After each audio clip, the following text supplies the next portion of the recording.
Good morning. आजकल काफ़ी जो मुद्दा चल रहा है वो है नीट एग्ज़ाम लीकेज का। I want to just add some points to it कि how the system can work to conduct a leak proof exam.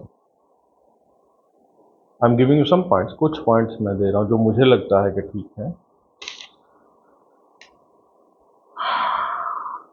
जो भी एजेंसी है जो नीट एग्ज़ाम को कंडक्ट करेगी, उन्हें कम से कम 8 महीने पहले, एग्ज़ाम की डेट कंडक्ट होने के 8 महीने पहले आपको टीचर्स ऑल ओवर इंडिया से सिलेक्टिव सब्जेक्ट्स के चुनने स्टार्ट करने, देखने स्टार्ट करने चाहिए। उनकी एज कंसीडर नहीं करनी है, उनका एक्सपीरियंस और उनकी जो स्पेशलिटी है वो कंसीडर करनी है। They can be anyone around 30 years age, 60, less than 60, or any expert, retired maybe also. उनकी लिस्ट बनाइए और एआई टूल इस्तेमाल करिए या फिर some selector can choose randomly any 3 teachers, at least 3 teachers और persons, expert persons for one subject, एक subject के लिए, लाइक केमिस्ट्री के लिए 3, फिजिक्स के लिए 3, बायो के लिए 3, इस तरह से। फिर उनको आपने जब एग्ज़ाम जिस दिन आपने कंडक्ट करना है उससे 15 दिन पहले आप एक एग्ज़ाम सेंटर जो आपने सिलेक्ट किया है वहाँ पे बुला लीजिए। No technology device, no technical device, no WiFi, no internet, nothing. Just वो आएंगे, बुक्स आप प्रोवाइड करिए, पेपर्स, रिसर्च पेपर जो भी चाहिए उनको वो प्रोवाइड कराइए।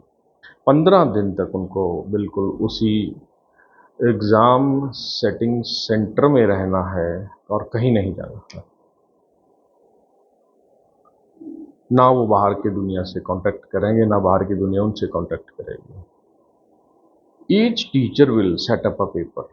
तो अगर हमने 3 टीचर सिलेक्ट किए थे तो 3 केमिस्ट्री के हो गए, 3 फिजिक्स के हो गए और 3 बायो के एग्ज़ाम पेपर हमारे पास आ गए हैं। फिर उन एग्ज़ाम्स के जो क्वेश्चंस हैं वो आपस में डिस्कस करेंगे, वो लोग आपस में डिस्कस करेंगे, क्रॉस चेकिंग होगी, आंसर्स जो हैं वो सही है कि नहीं है वो चेक करेंगे। Then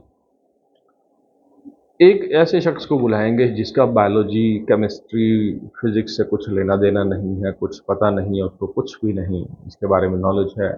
that person will come and select the questions. Now this is very very technical and practical step. वो पर्सन आके उन क्वेश्चंस को टिक करेगा जो जो वो चाहता है कि उसके एग्ज़ाम में हो। That person can be PM also, that person can be or हमारे गृह मंत्री हो सकते हैं, कोई भी आईएएस, कोई भी एक्सपर्ट पर्सन हो सकता है जिसकी इस फील्ड में नॉलेज नहीं है। Questions, technicality of the questions में उसमें नॉलेज नहीं है, he will tick the, because ये इंपॉर्टेंट इसलिए क्योंकि वो याद नहीं रख पाएगा, वो समझ नहीं पाएगा उनको, वो रैंडमली अपनी चॉइस से सिलेक्ट, क्योंकि एवरी क्वेश्चन इज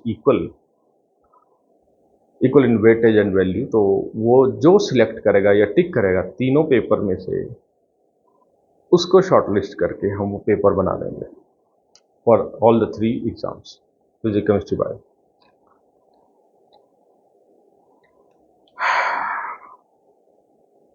तो उस पेपर क्वेश्चन जो उन्होंने लिखे हैं, जो सॉल्व किए हैं, जो सिलेक्ट हुए हैं, उनको टाइप किया जाएगा विदाउट एनी वाईफाई, लैपटॉप दिया जाएगा, वो पर्सन टाइप करने वाला वहीं पर होगा, वो टाइप करेगा उसको, ठीक है।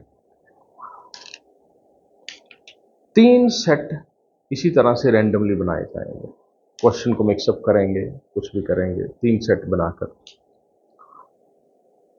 जब एग्ज़ाम होगा, उस दिन, जैसे हम उस दिन बच्चों की एंट्री हो जाएगी 10 बजे, 10 बजे एंट्री स्टार्ट करिए और एट 10 AM ही हम उस एग्जामिनेशन सेंटर, जो पेपर सेटिंग सेंटर था हमारा, वहाँ से ईमेल के थ्रू या कोई भी और भी सिक्योर्ड जो भी चैनल है उसके थ्रू हम उस हर एक सेंटर को वो पेपर ईमेल करेंगे।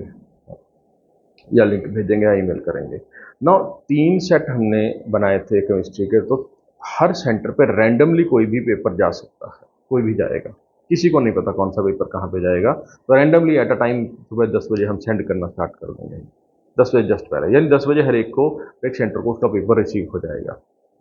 10 बजे रिसीव होगा, उधर से बच्चों की एंट्री स्टार्ट हो चुकी है, तो किसी के पास अगर पेपर कोई लीक भी कर दे तो भी उनके पास पढ़ने का कोई या पता करने का कोई चांस नहीं है। तो जैसे ही उनके पास 10 बजे जो एग्जामिनेशन सेंटर्स हैं वो पूरी तैयारी रखेंगे, एक रूम में प्रिंटर्स सब कुछ wifi what ever it is वो रिक्वायर्ड है वो रखेंगे विद फुल सिक्योरिटी। 10 बजे जैसे ही पेपर आएगा वो उसको प्रिंट आउट करना स्टार्ट करेंगे, फटाफट स्टार्ट करेंगे अकॉर्डिंग टू द स्टूडेंट्स कितने हैं वहाँ, प्रिंट करके वो उनको उसी टाइम पे देना शुरू कर देंगे। 1 से 1.5 से 2 घंटे का टाइम आप ले लीजिए। 10 बजे बच्चों की एंट्री है और 11:30 के करीब आप एग्ज़ाम स्टार्ट कर दीजिए, तब तक बच्चे आते रहेंगे, एंट्री करने दीजिए। प्रिंट आउट करिए, स्टैंप लगाइए, वॉट एवर इट इज़, और उनको सीधा पेपर दे दीजिए और 11:30 पेपर दीजिए, ओपन पेपर स्टार्ट कर देंगे वो करना, ठीक। अगर इस दौरान कोई भी प्रिंटिंग में दिक्कत आती है, प्रिंटर नहीं चलता है, लाइट नहीं है, तो उस सेंटर के हेड के ऊपर कार्रवाई होनी चाहिए।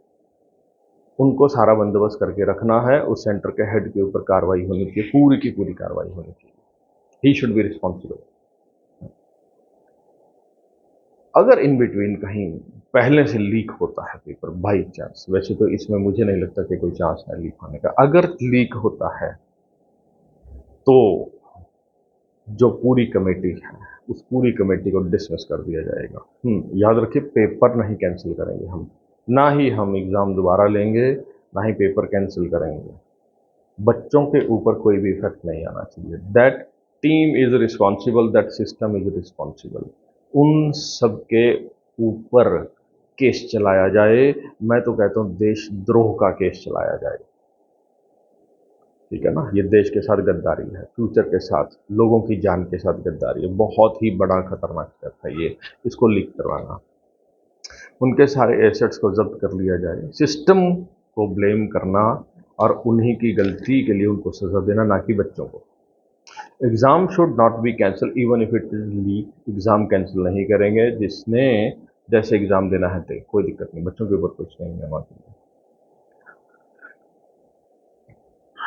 देन अगर बाई चांस लीक हुआ और किसी ने खरीदा है पेपर, बच्चा नहीं खरीद सकता, स्टूडेंट नहीं, 10 20 50 लाख वो नहीं दे सकता है, कौन देगा? पेरेंट्स। जिस बच्चे के पेरेंट्स ने वो खरीदा है paper, those parents should be gelled. बच्चे ने एग्जाम दे दिया, उसका रिजल्ट चलने दो, जो होता है होने दो, आगे देखा जाएगा। अगर वो केपेबल नहीं है तो वो एमबीबीएस कर ही नहीं पाएगा, उसके साथ कोई खिलवाड़ नहीं, बाकी बच्चों के साथ कोई खिलवाड़ नहीं, उनकी मेहनत के साथ कोई खिलवाड़ नहीं होना चाहिए, ये गलत बात है। पेरेंट्स ने खरीद कर दिया है, पेरेंट्स के संस्कार गलत हैं, वो आगे संस्कार गलत दे रहे हैं, तो केस उन पर बनना चाहिए, दे शुड बी जेल्ड। बच्चे के ऊपर नहीं, उसने टेस्ट दे दिया, कोई जेल, चलने दो। कोर्स नहीं रोकना है हमने, एग्ज़ाम का जो रिजल्ट है वो नहीं रोकना है, एग्ज़ाम को कैंसिल नहीं करना है, दोबारा नहीं। It takes lot of time and hard work, बच्चों की लेबर खराब नहीं करनी, ठीक। आई गेस सो थोड़े से पॉइंट मुझे लगे कि ऐसे होने चाहिए, तो सिस्टम शुड बी ब्लेम्ड। बच्चों के साथ व्यवहार क्रिमिनल जैसा नहीं करना है। उनके रिलीजियस धागे काट रहे हैं, उनके कपड़े काट रहे हैं, जगह जगह से जूते उतरवाए जा रहे हैं, आप चेक करिए, डिजिटल डिवाइसेस के लिए, टेक्निकल डिवाइसेस के लिए चेक करिए, बट उनके साथ क्रिमिनल जैसा व्यवहार नहीं करना है, गलत है। जो रिस्पॉन्सिबल है उनके साथ करिए ना, देशद्रोह का मुकदमा लगाइए, जिंदगी भर के लिए अंदर करिए, खत्म, ठीक है। और अगर कोई इस तरह से एंट्री ली है किसी ने, तो वो आगे नहीं कर पाएगा, वेरी सिंपल, वो नहीं कर पाएगा, वो कर ही नहीं पाएगा, बाकी सबको सजा नहीं मिलनी चाहिए। सिक्योरिटी एंड जो ट्रैफिक पुलिस है वो ध्यान दे के उन रास्तों पे जिस दिन एग्ज़ाम हो वो रास्ते खाली हों, ट्रैफिक कम से कम हो, कोई ट्रैफिक के कारण लेट ना हो जाए एग्ज़ाम में, ये सिस्टम की ज़िम्मेवारी बनती है। इतनी बड़ी पॉपुलेशन है तो उसमें बहुत सी दिक्कतें होती हैं, छुट्टी वाले दिन एग्ज़ाम रखते हैं, तो बहुत सी चीज़ें होती हैं। तो सिस्टम शुड मेक श्योर कि हर बच्चा एग्ज़ामिनेशन सेंटर पर पहुँचे। स्पेशल टाइमिंग होनी चाहिए 15 से 20 मिनट थोड़ा-सा एक्स्ट्रा, कि वो बच्चा वहाँ पे हाँ, उसको एंड में चाहे टाइम ना दीजिए, वो लेट हुआ किसी कारण से, लेकिन उसको एंट्री ज़रूर दीजिए। उसको एंट्री ज़रूर दीजिए, उसकी लाइफ़ का चांस मत खराब करिए। एक लास्ट पॉइंट मैं और कहना चाहता हूँ, जो वेटेज आती है, वेटेज। नीट के एग्ज़ाम की weightage should be 50% for admission in the MBBS and 50% weightage must be given to the +2 exam result. 12th के एग्ज़ाम को 50% वेटेज दीजिए, नीट के एग्ज़ाम रिजल्ट को 50% वेटेज दीजिए, ताकि +2 की इंपॉर्टेंस भी रहे। बहुत मेहनत से पढ़ते हैं बच्चे, ठीक है ना। तो उस वेटेज दोनों को 50% 50% वेटेज देकर ही एडमिशन होनी चाहिए एमबीबीएस कोर्सेज में। आई गेस मुझे लगा ये पॉइंट्स ठीक हैं कहने। As a teacher for a long time बच्चों के साथ हम भी सफ़र करते हैं, उनकी तकलीफ देखते हैं, वो रोते हैं, डीमोरलाइज हो जाते हैं, सुसाइड तक पहुंच जाते हैं, उनको वहाँ से लेकर आना बहुत मुश्किल होता है। बट दोबारा पेपर लेना बड़ा, आपको लगता है कहना सिस्टम के लिए आसान है, लेकिन तैयारी करना मुश्किल है, वहाँ तक पहुँचना मुश्किल है।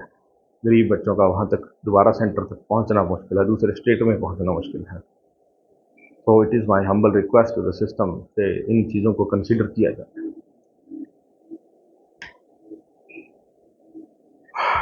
Okay, thanks. Time to time कुछ नई बातें लेकर आते रहेंगे, जो मुझे लगता है ठीक है। आप लोग इसमें मुझे करेक्ट कर सकते हैं, बहुत सी गलतियाँ मैंने की होंगी, बहुत सी पॉइंट शायद मेरे से छूट गए होंगे, please correct me. Okay, this is Rupinder sir, thank you so much for listening and giving time, thank you.